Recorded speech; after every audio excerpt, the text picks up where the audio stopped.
नवरात्रि के 5वें दिन स्कंद माता महारानी, जिनका ममता रूप है ध्याति ज्ञानी ध्यानी। कार्तिकेय को गोद ले करती अनोखा प्रेम, अपनी शक्ति दी उन्हें करे रक्त संचार। या देवी सर्वभूतेषु मस्कंद रूपेण संस्थिता, नमस्तस्यै नमस्तस्यै नमस्तस्यै नमो नमः। जय माता दी। ओम नमः शिवाय। प्रिय भक्त जनों, आज गुप्त नवरात्रि के 5वें दिन महाविद्या छिन्नमस्ता और स्कंद माता की पूजा की जाती है। छिन्नमस्ता माता का स्वरूप अत्यंत ही भीषण है। यह माता का अत्यंत उग्र रूप है, इसलिए उनके इस रूप को प्रचंड चंडिका भी कहा जाता है। माँ का एक नाम छिन्नमस्तिका भी है। माँ अपने अन्य उग्र रूपों में राक्षसों की कटी खोपड़ी हाथ में लिए रहती है, जबकि इस रूप में उनके एक हाथ में स्वयं उनकी ही खोपड़ी रहती है। माँ का वर्ण गुड़हल के समान लाल है तथा वस्त्रों के रूप में उन्होंने केवल आभूषण धारण किए हुए हैं। उनका सिर कटा हुआ और धड़ में से रक्त की 3 धाराएं निकल रही हैं। उनके आसपास उनकी 2 सेविकाएं खड़ी हैं और रक्त की 3 धाराएं दोनों सेविकाओं के मुंह में जा रही हैं और एक धारा माँ के स्वयं के मुख में जा रही है। गले में उन्होंने राक्षस की खोपड़ी की माला पहने हुए हैं। कटे हुए सिर पर उन्होंने एक मुकुट धारण किया हुआ है, जिनके 3 नेत्र हैं। माँ के 2 हाथ हैं, जिनमें से एक में खड्ग तथा दूसरे में अपना ही कटा हुआ सिर माँ ने धारण किया हुआ है। माँ ने कमरबंद के रूप में भी राक्षस की खोपड़ी को बांधा हुआ है। आज गुप्त नवरात्रि की पूजा करते समय माँ के इस रूप की स्थापना नहीं करनी चाहिए, बल्कि मन ही मन माँ को प्रणाम कर उनसे याचना करनी चाहिए। पौराणिक कथा के अनुसार एक बार शिव प्रिया माता पार्वती मंदाकिनी में स्नान करने के लिए गई हुई थी। साथ में उनकी प्रिय सखियां जया और विजया भी थी। माता को भूख की अनुभूति हुई, इससे उनका स्वरूप काला पड़ गया। उनकी सखियों को भी बहुत भूख लगी। माँ जगदम्बा की सखियां जया और विजया कोई सामान्य नहीं हैं। शाक्त परंपराओं में इनका बहुत महात्म्य है।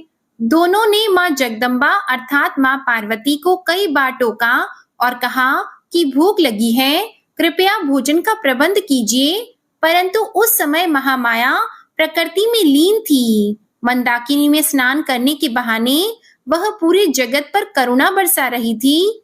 उन्होंने उस समय जया विजया की बात अनसुनी कर दी, लेकिन जया विजया ने फिर भी देवी पार्वती को टोकना बंद नहीं किया। हार कर जया विजया ने कहा कि माता तो अपने शिशु की रक्षा के लिए, उसके उदर की भूख मिटाने के लिए अपना रुधिर यानी कि रक्त तक पिला देती हैं, और फिर देवी आप तो संसार की पालक हैं, सबकी भूख शांत करती हैं, क्या हमारी भूख नहीं मिटेगी?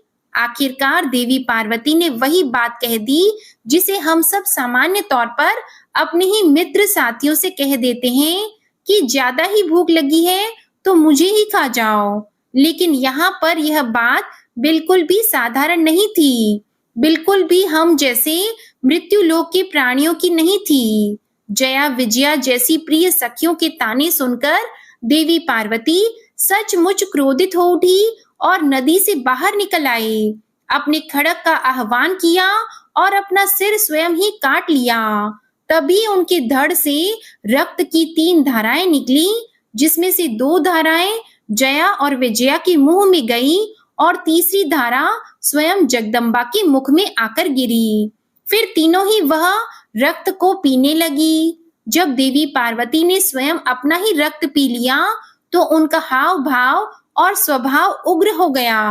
पूरे देव मंडल में त्राही त्राही मच गई और देवी का यह उग्र रूप देखकर देवगण भयभीत होकर कांपने लगे। उन्हें यह भय हुआ कि कहीं देवी पार्वती फिर से काली का रूप लेकर पूरी सृष्टि के विनाश पर उतारू न हो जाएं। आखिरकार महादेव इस समस्या के समाधान के लिए आगे आए। उन्होंने कबंध शिव का रूप धारण किया और देवी के प्रचंड स्वरूप को शांत किया। शिव जी के आग्रह को देवी पार्वती टाल नहीं पाई और फिर वह अपने वास्तविक रूप में लौट गई। जगत में स्त्री का रूप धारण करके महामाया हमेशा भावों के केंद्र में रहती है।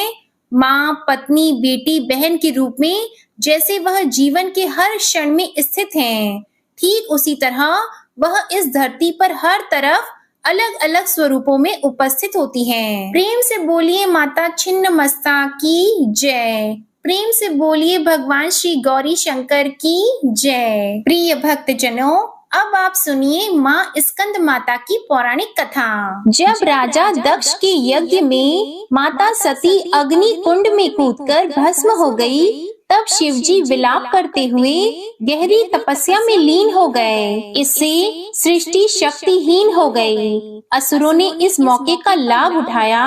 पौराणिक कथाओं में वर्णित है कि एक असुर जिसका नाम तारकासुर था, उसने अपनी कठोर तपस्या से ब्रह्मा जी को प्रसन्न कर अमर होने का वरदान मांगा। तब ब्रह्मा जी ने कहा, हे तारकासुर, इस धरती पर जिसका जन्म हुआ है उसका मरना निश्चित है। कोई भी अमर नहीं हो सकता।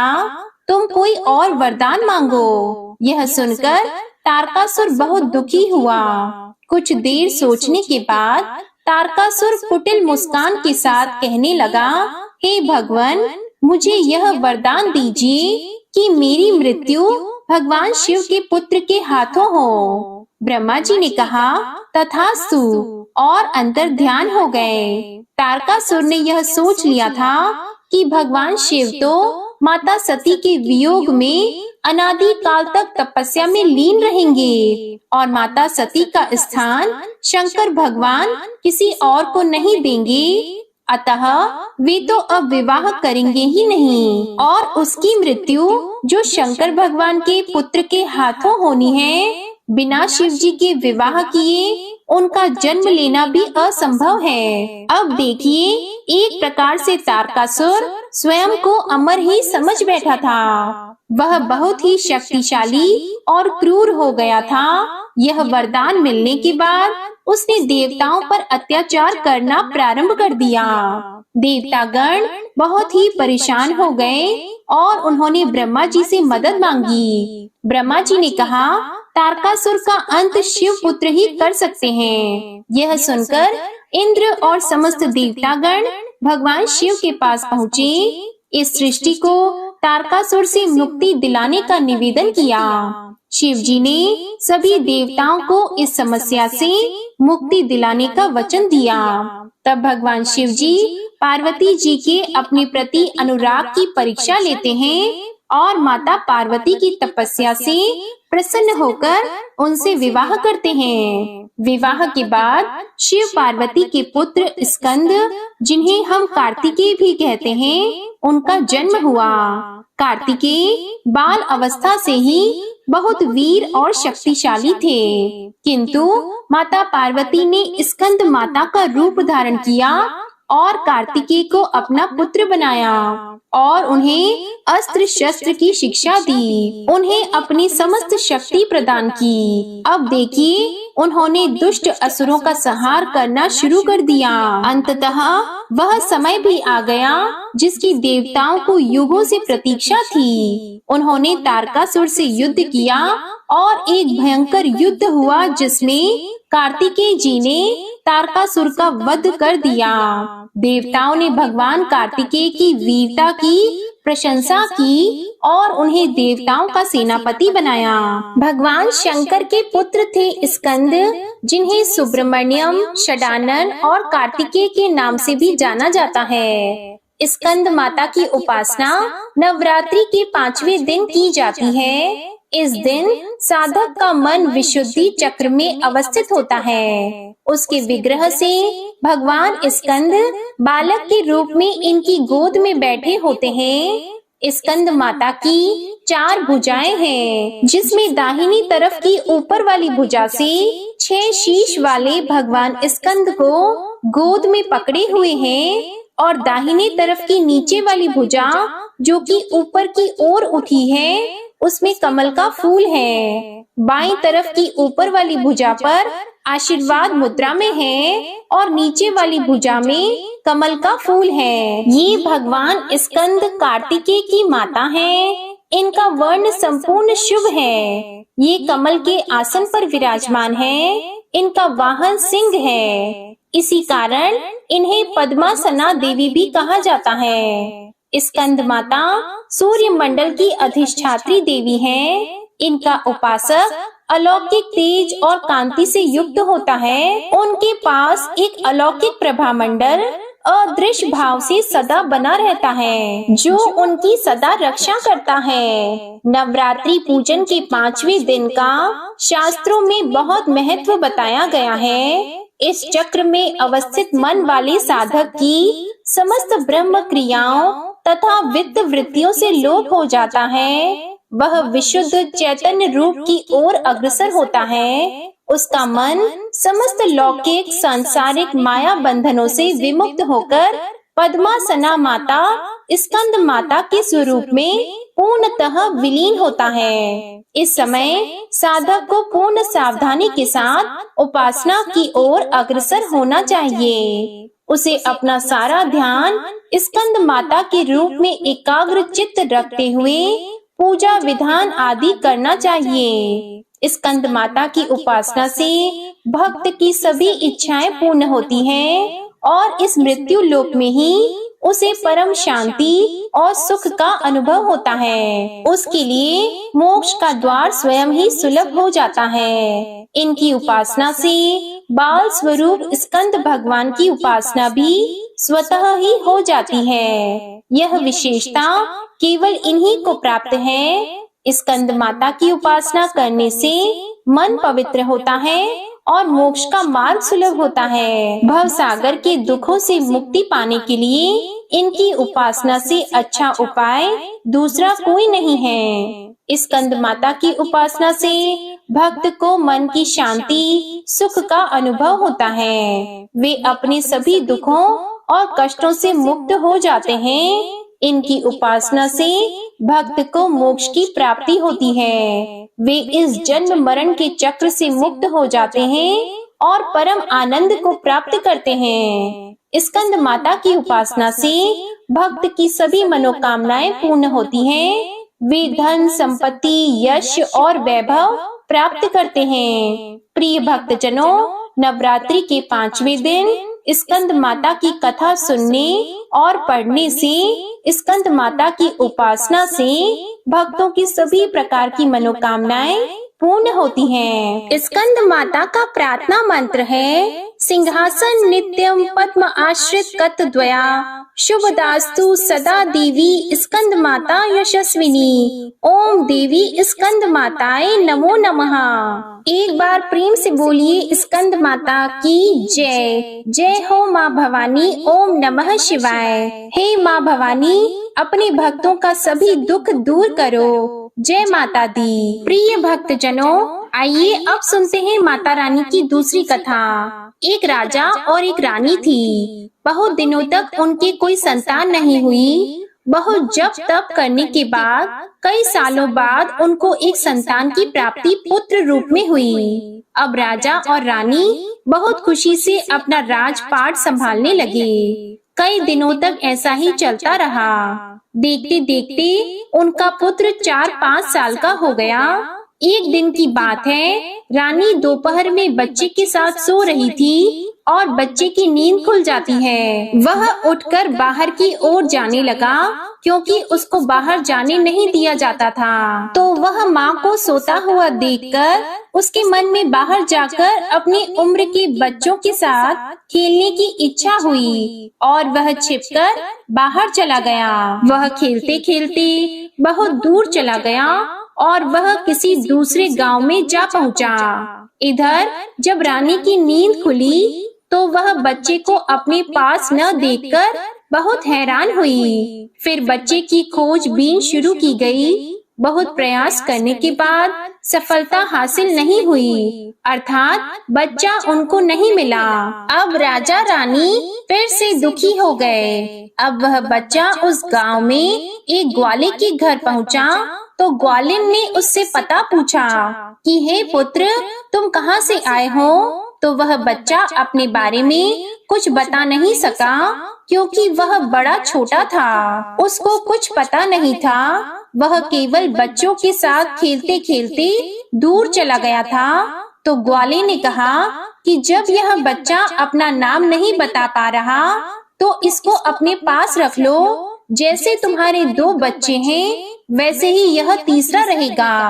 अब इधर वह बालक ग्वाले के बच्चों के साथ घुल मिलकर खेलने लगा और कुछ दिन बीत गए। एक दिन ग्वाले की नजर उस बच्चे के हाथ पर पड़ी तो वह देखा कि उसके हाथ में किसी का नाम लिखा हुआ है। तो वह बच्चे से पूछा, पुत्र, यह किसका नाम है? तो उस बच्चे ने कहा, यह हमारे पिताजी का नाम लिखा है। तो ग्वाले ने कहा कि हम आपके पिताजी का नाम ढूंढते हुए घर पर चलेंगे। अब देखिए, इधर जब राजा शिकार पर निकल जाते हैं तो रानी रोज अपने बच्चे को इधर उधर ढूंढती है, क्योंकि माँ का हृदय था वह दिन भर तड़पती अपने बच्चे की याद में इधर उधर बाग बगीचे में देखती कि कहीं मेरे बच्चे का कोई संदेश आ जाए।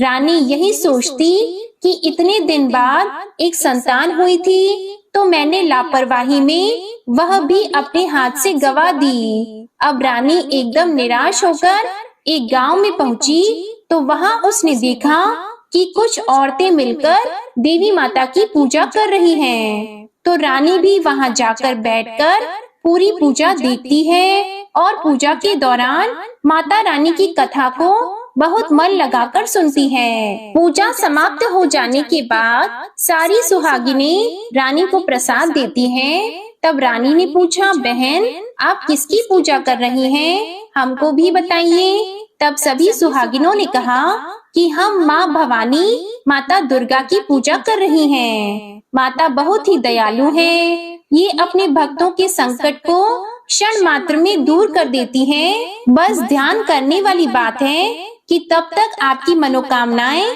तुरंत ही पूरी हो जाती हैं। जब आपकी मनोकामनाएं पूरी हो जाएं, तो आप तुरंत माँ देवी की पूजा करें। आपकी जो मन्नत मांगी है उसे पूरा करिएगा।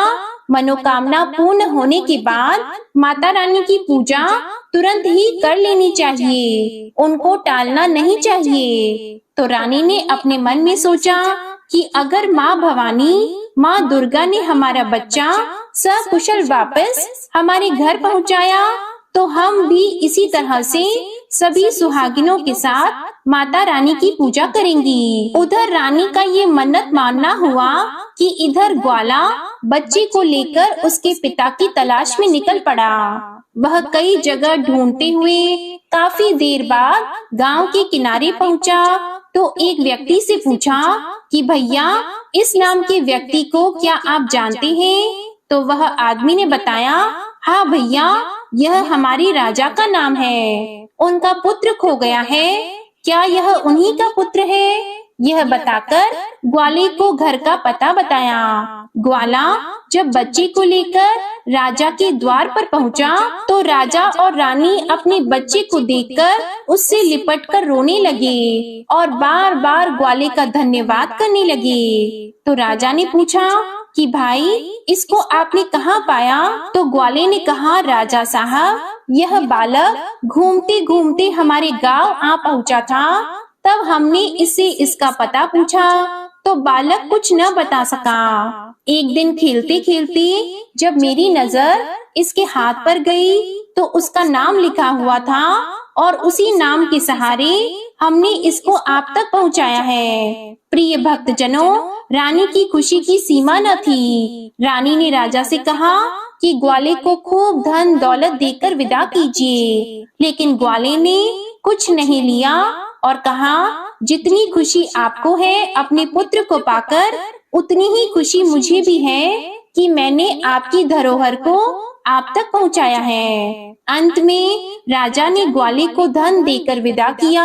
अब रानी को यह तुरंत याद आया कि वह माता रानी की मन्नत मानी थी, उनकी पूजा करने का और नवरात्रि का व्रत करने का। तो रानी ने राजा से कहा कि हमने माँ दुर्गा की मन्नत मांगी है, हमें नवरात्रि का व्रत करना है। हम नवरात्रि का व्रत करेंगे और नगर की कुछ स्त्रियों को निमंत्रण दीजिए और तुरंत माता भवानी की पूजा कीजिए। रानी ने तुरंत ही माता की पूजा करने वाली सारी सामग्री इकट्ठा करवाई। माता रानी की पूजा की सारी व्यवस्था की गई। सभी सुहागिनों ने मिलकर माता रानी की विधिवत पूजा की और माँ भवानी दुर्गा माता का गीत गाया। जिन सुहागिनों को माता रानी की कथा आती थी, उन्होंने माता रानी की कथा सुनाई और फिर अंत में सभी सुहागिनों ने मिलकर माता रानी की आरती की। उनसे प्रार्थना की कि हे माँ, जिस तरह आपने हमारे संकट को दूर किया,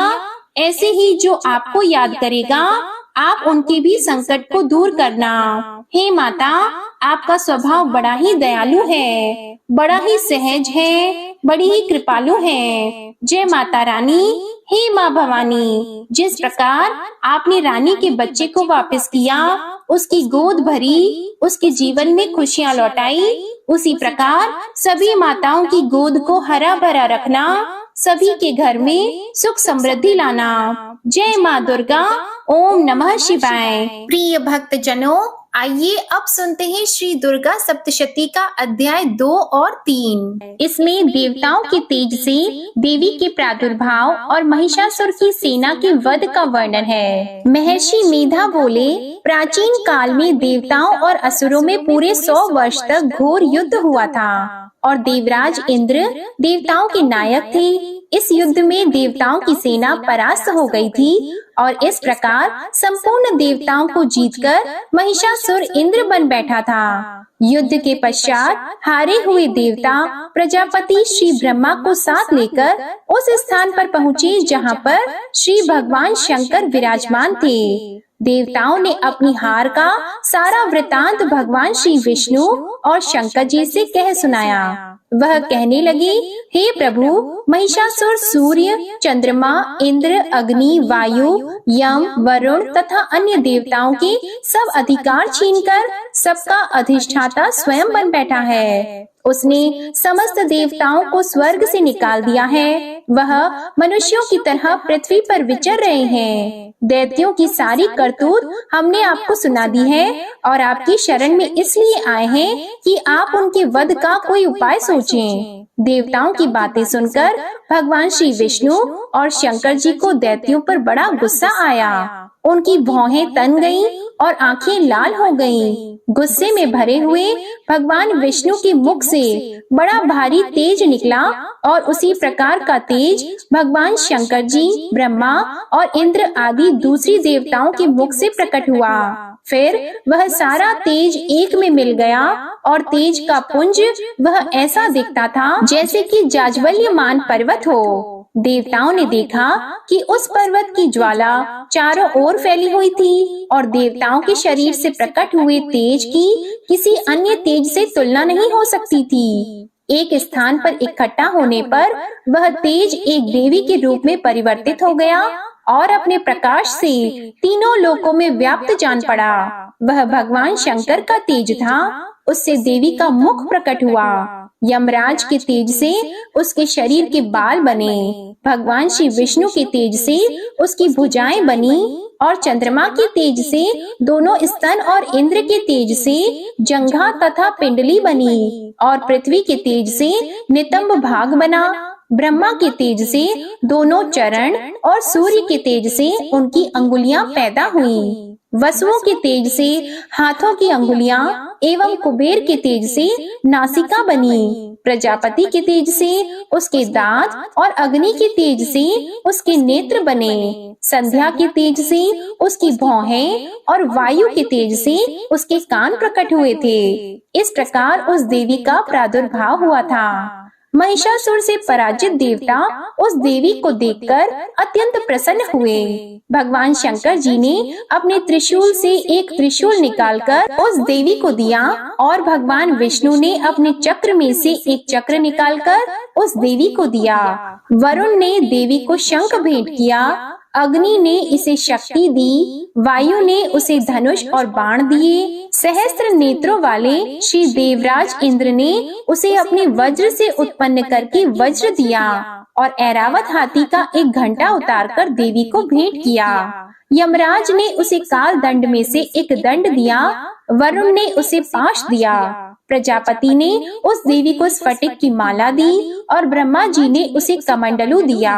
सूर्य ने देवी के समस्त रोमों में अपनी किरणों का तेज भर दिया। काल ने उसे चमकती हुई ढाल और तलवार दी और उज्जवल हार और दिव्य वस्त्र उसे भेंट किए और इनके साथ ही उसने दिव्य चूड़ामणि दी, 2 कुंडल, कंकड़, उज्जवल अर्धचंद्र, बाहों के लिए बाजूबंद, चरणों के लिए नुपुर, गले के लिए सुंदर हंसली और अंगुलियों के लिए रत्नों की बनी हुई अंगूठियां उसे दी। विश्वकर्मा ने उनको फरसा दिया और उसके साथ ही कई प्रकार के अस्त्र और अभेद्य कवच दिए और इसके अतिरिक्त उसने कभी न कुम्हालने वाले सुंदर कमलों की मालाएं भेंट की। समुद्र ने सुंदर कमल का फूल भेंट किया, हिमालय ने सवारी के लिए सिंह और तरह तरह के रत्न देवी को भेंट किए। यक्षराज कुबेर ने मधु से भरा हुआ पात्र और शेष नाग ने उन्हें बहुमूल्य मणियों से विभूषित नागहार भेंट किया। इसी तरह दूसरे देवताओं ने भी उसे आभूषण और अस्त्र देकर उसका सम्मान किया। इसके पश्चात देवी ने उच्च स्वर से गर्जना की। उसके इस भयंकर नाद से आकाश गूंज उठा। देवी का वह उच्च स्वर से किया हुआ सिंहनाद समा न सका।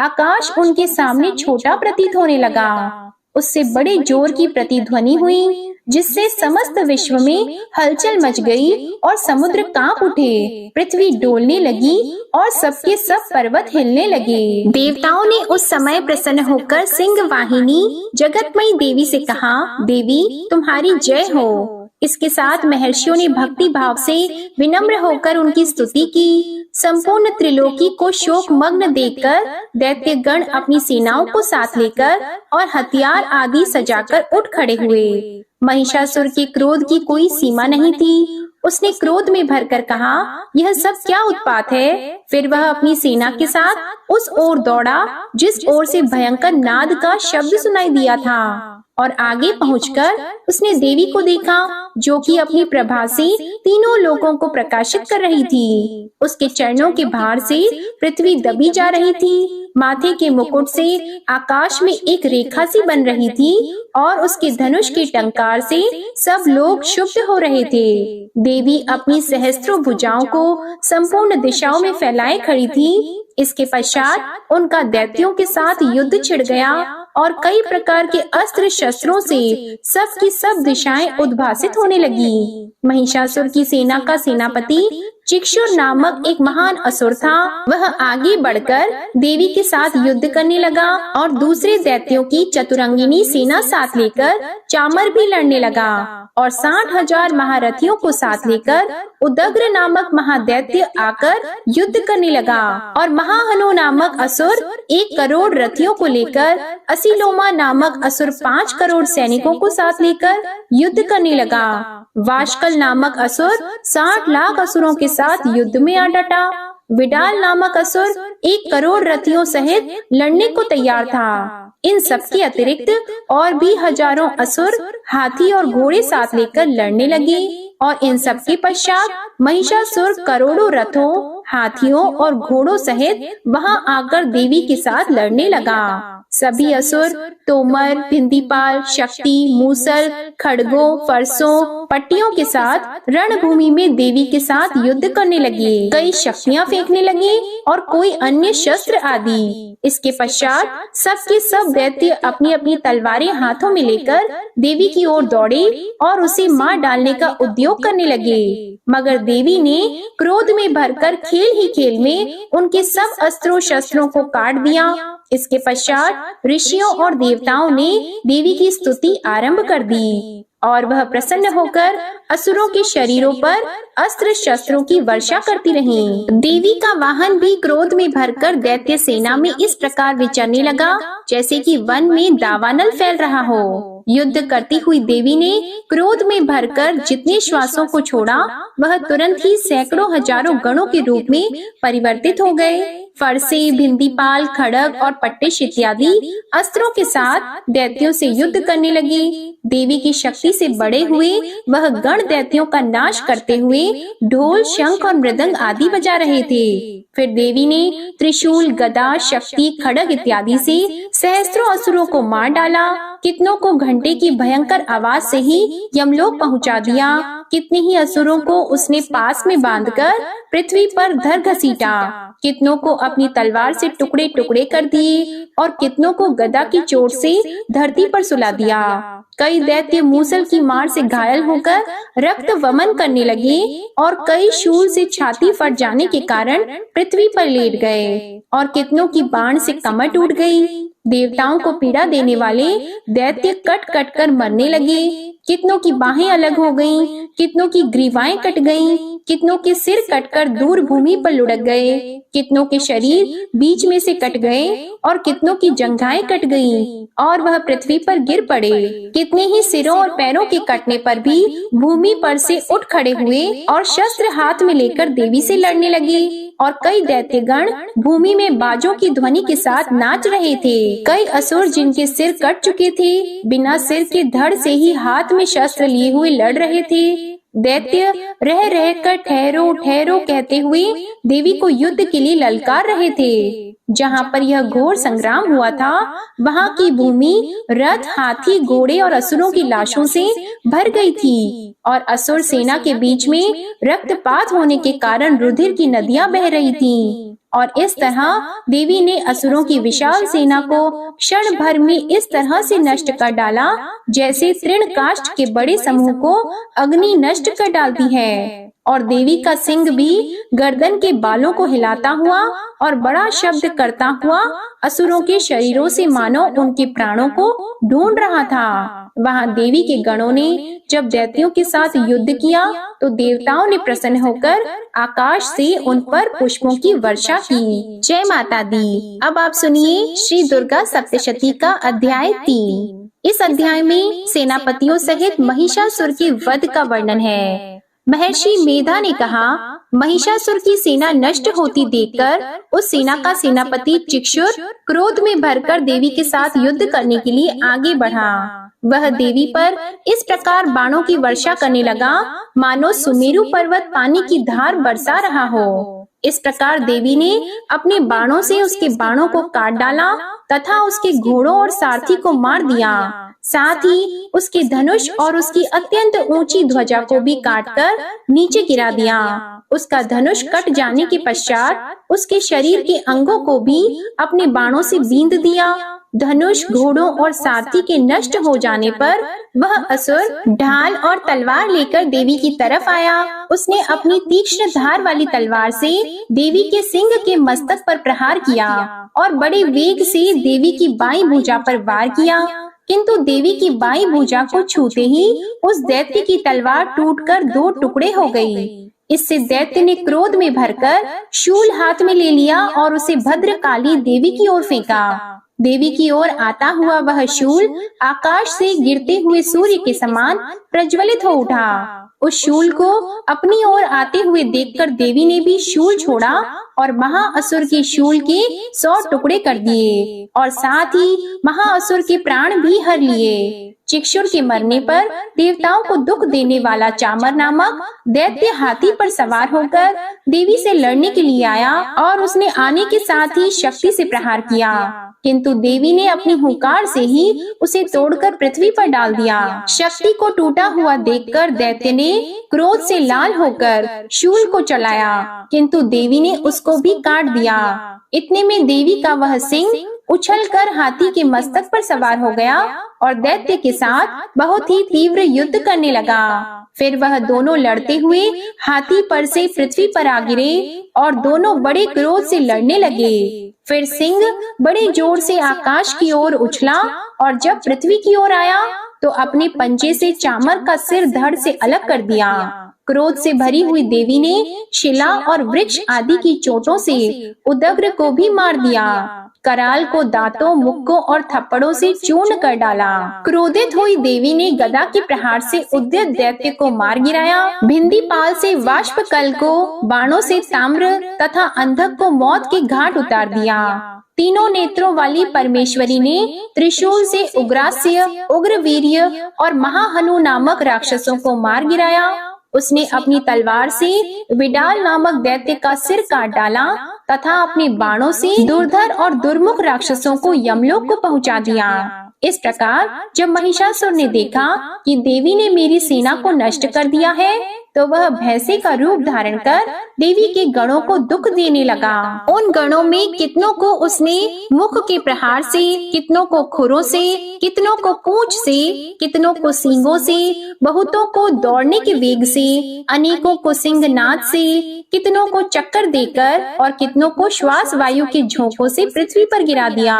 वह दैत्य इस प्रकार गणों की सेना को गिराकर देवी के सिंह को मारने के लिए दौड़ा। इस पर देवी को बड़ा गुस्सा आया। उधर दैत्य भी क्रोध में भरकर धरती को खुरों से खोदने लगा तथा सींगों से पर्वत को उखाड़ उखाड़ कर धरती पर फेंकने लगा और मुख से शब्द करने लगा। महिषासुर के वेग से चक्कर देने के कारण पृथ्वी क्षुब्ध होकर फटने लगी। उसकी पूंछ से टकराकर समुद्र चारों ओर फैलने लगा। हिलते हुए सींगों के आघात से मेघ खंड खंड हो गए और श्वास से आकाश में उड़ते हुए पर्वत फटने लगे। इस तरह क्रोध में भरे हुए राक्षस को देखकर चंडिका को भी क्रोध आ गया और वह उसे मारने के लिए क्रोध में भर गई। देवी ने पांच फेंक कर दैत्य को बांध लिया और उसने बंध जाने पर दैत्य का रूप त्याग दिया और सिंह का रूप बना लिया।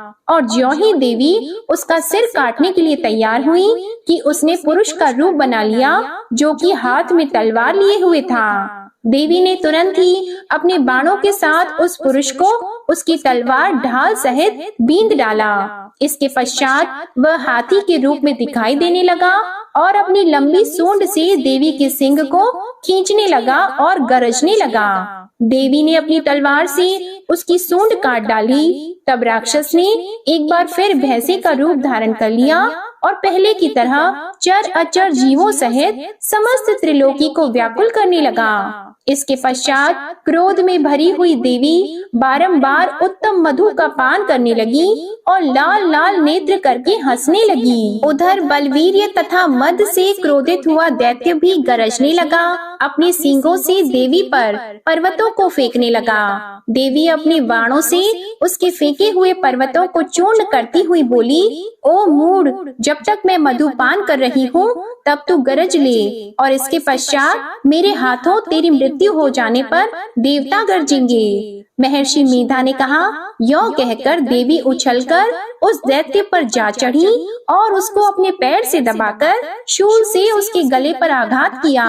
देवी के पैर से दबने पर भी दैत्य अपने दूसरे रूप से अपने मुख से बाहर होने लगा। अभी वह आधा ही बाहर निकला था कि देवी ने अपने प्रभाव से उसे रोक दिया। जब वह आधा निकला हुआ ही दैत्य युद्ध करने लगा तो देवी ने अपनी तलवार से उसका सिर काट डाला। इसके पश्चात सारी राक्षस सेना हाहाकार करती हुई वहां से भाग खड़ी हुई और सब देवता अत्यंत प्रसन्न हुए तथा ऋषियों महर्षियों सहित देवी की स्तुति करने लगे। गंधर्व राज गान करने लगे तथा अप्सराएं नृत्य करने लगी। प्रेम से बोलिए जय माँ दुर्गा, जय माता अंबिका, ओम नमः शिवाय। प्रिय भक्त जनों, दुर्गा सप्तशती का अध्याय 3 समाप्त हुआ। उम्मीद करती हूँ आज की ये कथा आपको बेहद पसंद आई होगी। अगर पसंद आई हो तो वीडियो को लाइक कीजिएगा, शेयर कीजिएगा और हमारी चैनल को सब्सक्राइब कीजिएगा और कमेंट में माँ छिन्नमस्ता और माँ स्कंद माता की जय भी जरूर लिखिएगा। प्रेम से बोलिए जय माता दी।